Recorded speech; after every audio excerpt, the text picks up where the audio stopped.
Avant toute chose, faisons ensemble la mise en place. Chaque joueur prend les cartes objectifs de 3 à 9.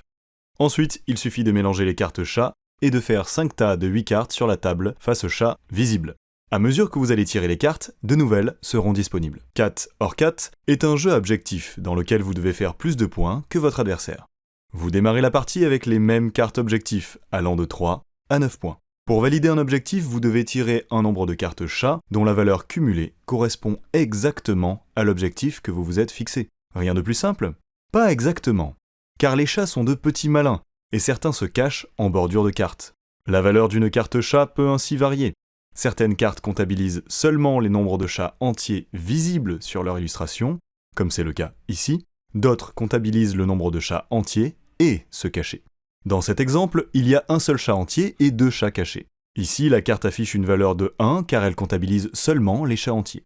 Mais il existe d'autres exemplaires de cette carte qui affichent une valeur de 3 car elle compte aussi les chats cachés.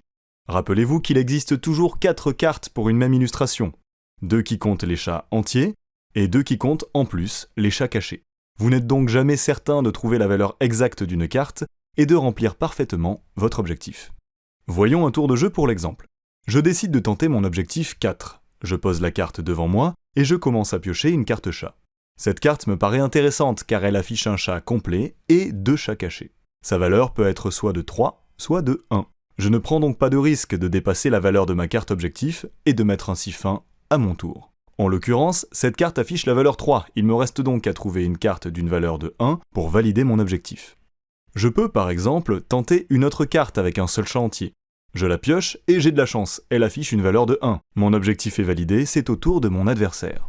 Les joueurs alternent leur tour pour valider leur carte objectif, et celui avec le plus de points lorsqu'il n'y a plus d'objectif à valider remporte la partie. Vous l'avez compris, même si les chats sont farceurs, connaître les cartes qui sont déjà sorties permet d'augmenter vos chances de succès. Avec un bon esprit de déduction, la victoire vous tend les bras.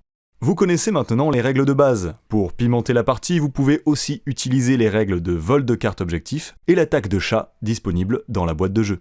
À bientôt chez Topla.